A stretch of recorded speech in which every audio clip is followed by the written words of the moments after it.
Good morning, everyone. Welcome back in social science class.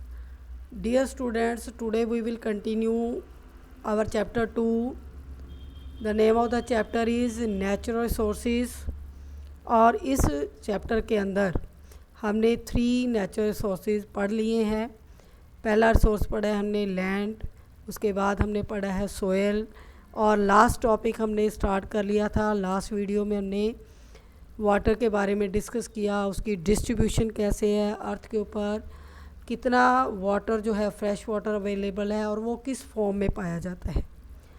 Last में हमने discuss किया था मल्टी रिवर वैली प्रोजेक्ट्स।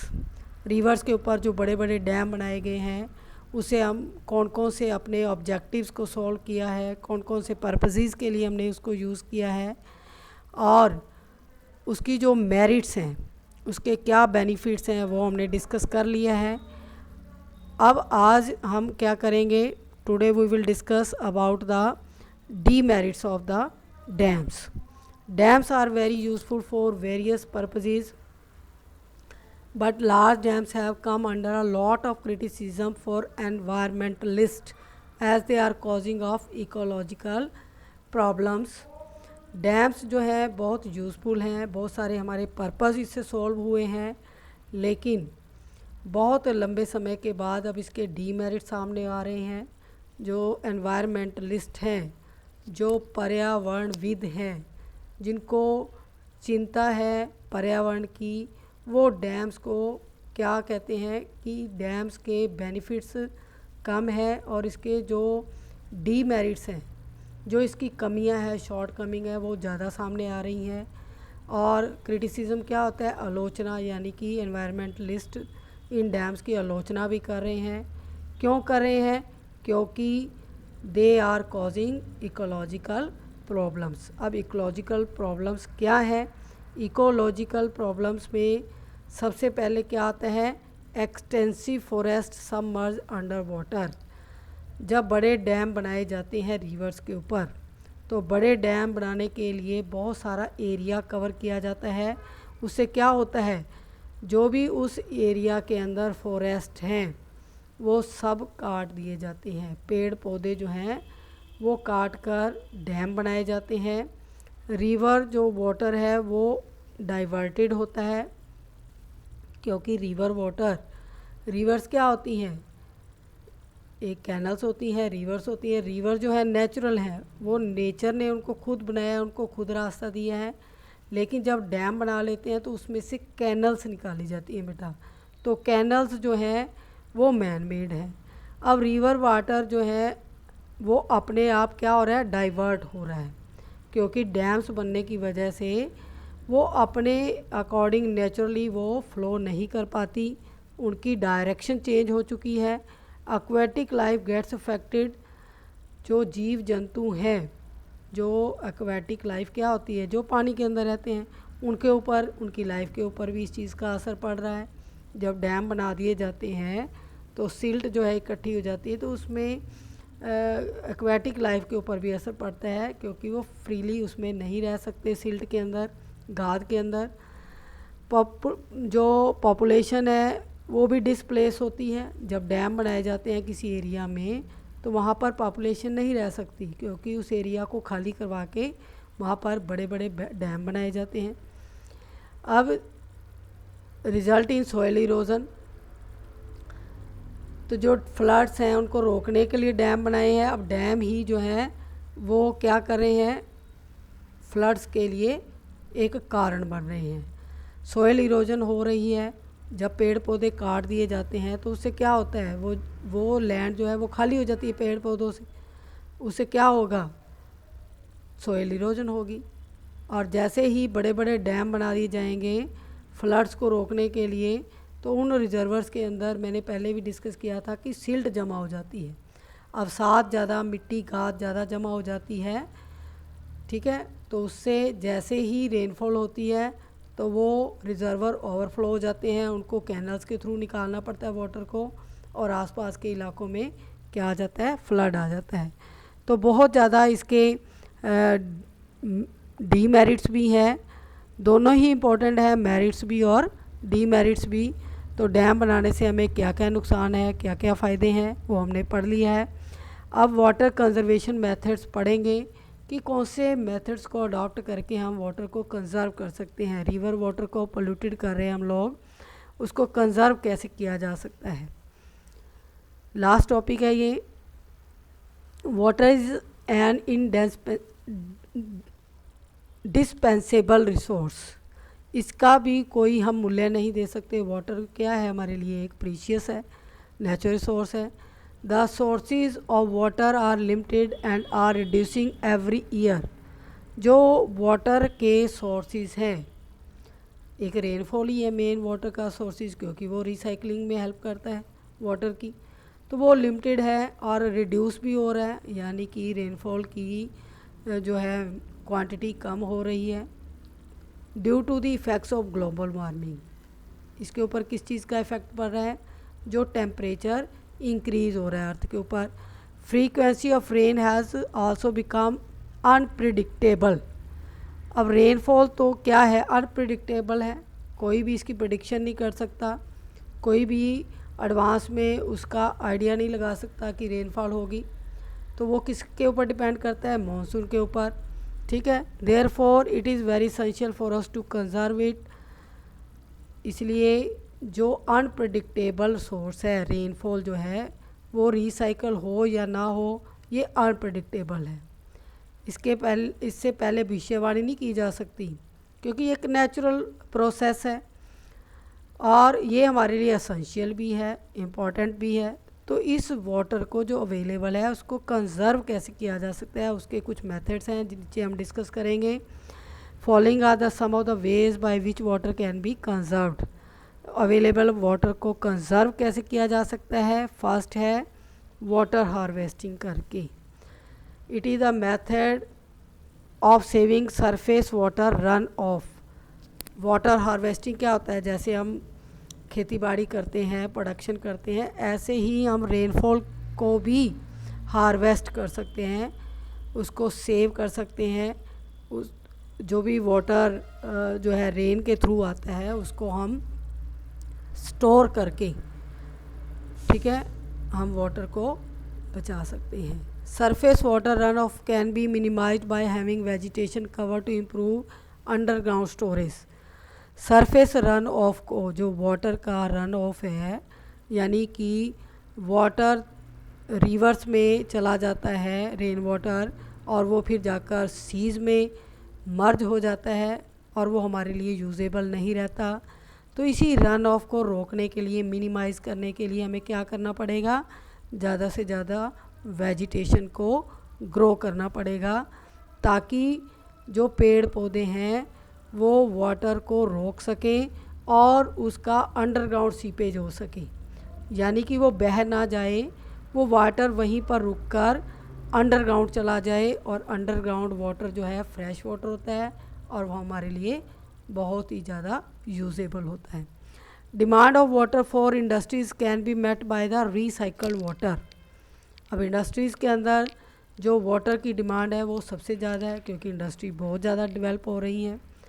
अब उसमें वाटर की डिमांड को रिसाइकल्ड वाटर से पूरा किया जा सकता है।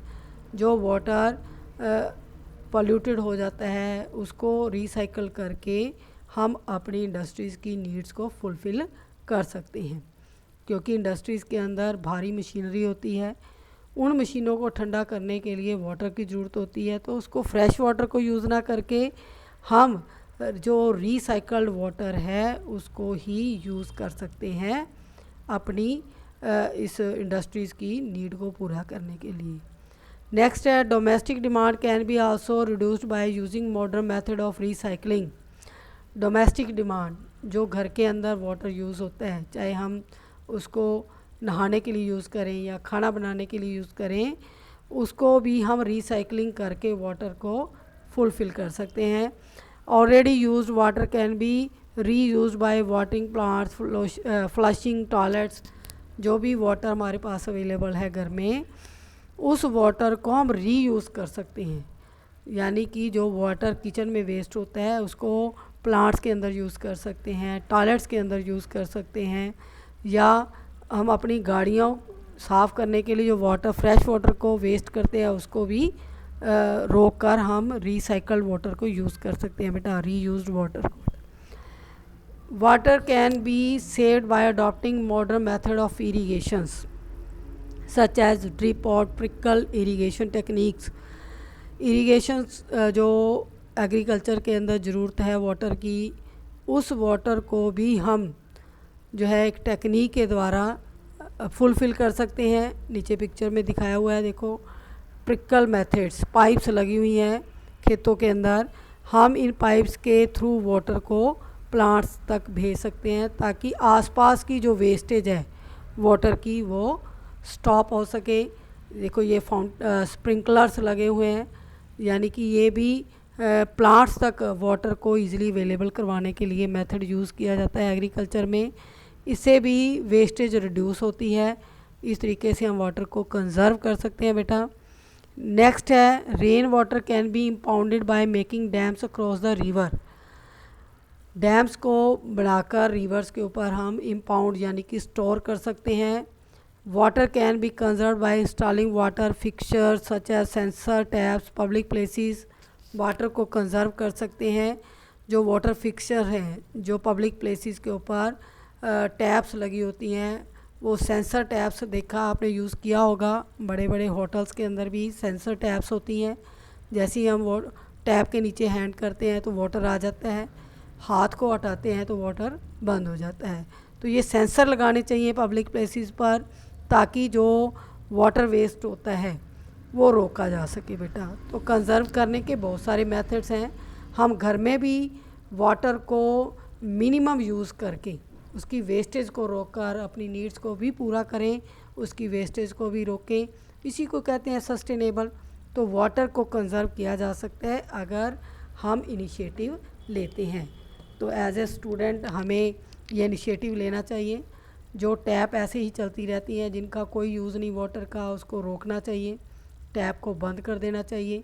घर में भी हम जो है बहुत कम यूज़ करके वाटर को कंजर्व कर सकते हैं। अपनी जैसे वॉश कर रहे हैं, हम गाड़ी को वॉश कर रहे हैं या खुद नहा रहे हैं, तो उसमें हम मिनिमाइज़ कर सकते हैं वाटर की क्वांटिटी को बेटा। तो ये सारे जो इनिशिएटिव हैं ह्यूमन को खुद लेने पड़ेंगे, क्योंकि ह्यूमन के लिए ही जो है इम्पोर्टेंट ज़्यादा है ये natural sources. Maintenance of lakes और ponds also have seen increasing the aquifer water table of underground water. ज़्यादा से ज़्यादा लेक्स और पाउंड्स बनाकर हम वाटर टेबल, क्या होता है जो अंडरग्राउंड वाटर है उसका लेवल जो है बहुत ज़्यादा डीप जा रहा है बेटा, तो उसको हम अंडरग्राउंड वाटर को दोबारा से रिसाइकल करके भी हेल्प कर सकते हैं वाटर कंजर्व करने में। तो लेक्स पाउंड्स बनाकर हम उस वाटर को अंडरग्राउंड उसकी सीपेज करवा सकते हैं, और अंडरग्राउंड वाटर से क्या होता है वो फ्रेश वाटर में कन्वर्ट हो जाता है। तो हम मेंटेन कर सकते हैं, लेक्स की सफाई कर सकते हैं, पॉन्ड्स की सफाई कर सकते हैं, ताकि वो वाटर इजीली जो है अंडरग्राउंड भी जा सके।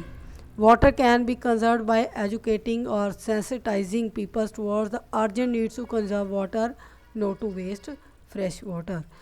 तो ऐसे कैंपेन चलाने पड़ेंगे हमें अवेयरनेस के लिए लोगों के अंदर, ताकि वो अपनी ड्यूटी को समझें, अपनी रिस्पॉन्सिबिलिटी को समझें, वाटर को कम से कम उसकी वेस्टेज को जो है करें, रिड्यूस करें वेस्टेज। तो ऐसे एजुकेट करना पड़ेगा, लोगों को अवेयर करना पड़ेगा। ये एक नीड है, नीड ऑफ द हावर्स कह सकते हैं हम, कि कंजर्व वाटर करें फ्रेश वाटर को बेटा। तो नेक्स्ट है कीवर्ड्स, ये भी हम नोट करेंगे अपनी नोटबुक के अंदर। एल्टीट्यूड क्या होता है? Height above the mean sea level, ऊंचाई बोलते हैं इसको, कि कौन सा एरिया, कौन सी लैंड सी से हाइट में है, कितनी हाइट में है, उसे एल्टीट्यूड कहते हैं। इकोसिस्टम क्या होता है? Interdependency, interrelationship between biological elements of the environment on their physical environment. Ecosystem में क्या होता है? सब पेड़ पौधे, जीव जंतु, मनुष्य, ये इकोसिस्टम को बनाते हैं, और ये सब आपस में इनका रिलेशन होता है, इंटररिलेशन होता है, आपस में डिपेंड करते हैं। कोई भी अकेला जो है अर्थ के ऊपर सर्वाइव नहीं कर सकता। डिफॉरेस्टेशन होता है cutting down of large number of trees in an area और clearing the forest cover. Drip irrigation है, ग्लेशियर्स है। ड्रिप इरीगेशन से भी हम वाटर की वेस्टेज को रिड्यूस कर सकते हैं। ग्लेशियर्स क्या होते हैं? Moving mass of ice like a river. Global warming की वजह से ग्लेशियर जो है वो मेल्ट हो रहे हैं बेटा, तो बड़े बड़े ग्लेशियर्स जो आइस के क्या कह सकते हैं, बड़े बड़े पहाड़ हैं, वो भी जो है रिवर के रूप में फ़्लो करते हैं, यानी कि बर्फ़ ऐसे बहती है जैसे वाटर बहता है बेटा रिवर्स के अंदर। तो ग्लेशियर, प्रेसिपिटेशंस क्या होता है? वर्षा का होना। जब कंडेंसेशन हो जाती है तब अर्थ के ऊपर क्या होता है? रेनफॉल होता है। स्प्रिंकलर क्या होते हैं? ये भी एक मेथड है इरिगेशन का, जिससे हम वाटर की वेस्टेज को रिड्यूस कर सकते हैं। टोपोग्राफी क्या होती है? फिजिकल फीचर है, relief of land forms like mountain, plain, plateaus. तो ये धरातल है, इसको कह सकते हैं माउंटेन्स के फॉर्म में हो सकता है, प्लेट्यूज़ के फॉर्म में, प्लेन्स के फॉर्म्स में। तो ये सब किस में आता है? टोपोग्राफी में। वाटर हार्वेस्टिंग क्या होता है? वाटर को सेव करना, यानी कि जो रेनफॉल है उस वाटर को हम स्टोर कर सकते हैं, उसको हार्वेस्ट कर सकते हैं। Water table level below which the ground is completely saturated with water. Earth के अंदर सीपेज करना वाटर की, यानी कि अंडरग्राउंड वाटर जा सके, उसे कहते हैं वो अंडरग्राउंड वाटर। अब ये वाटर टेबल जो है वो बिल्कुल नीचे डीप जा रही है बेटा, तो उस लेवल को मेंटेन करने के लिए वाटर टेबल बनाना ज़रूरी है। वेदरिंग क्या होती है? Process of disintegration of rocks into smaller pieces. जो रेनफॉल है, विंड है, वो क्या करती है? रॉक्स को डिसइंटीग्रेट करती है छोटे छोटे पीसीस के अंदर और उसको सोयल में कन्वर्ट कर देती है। तो वेदरिंग प्रोसेस क्या है? सोयल फॉर्मेशन में हेल्पफुल है बेटा। नेक्स्ट हमारे हैं ABC पार्ट, वो हम नेक्स्ट वीडियो में डिस्कस करेंगे। Till then good bye.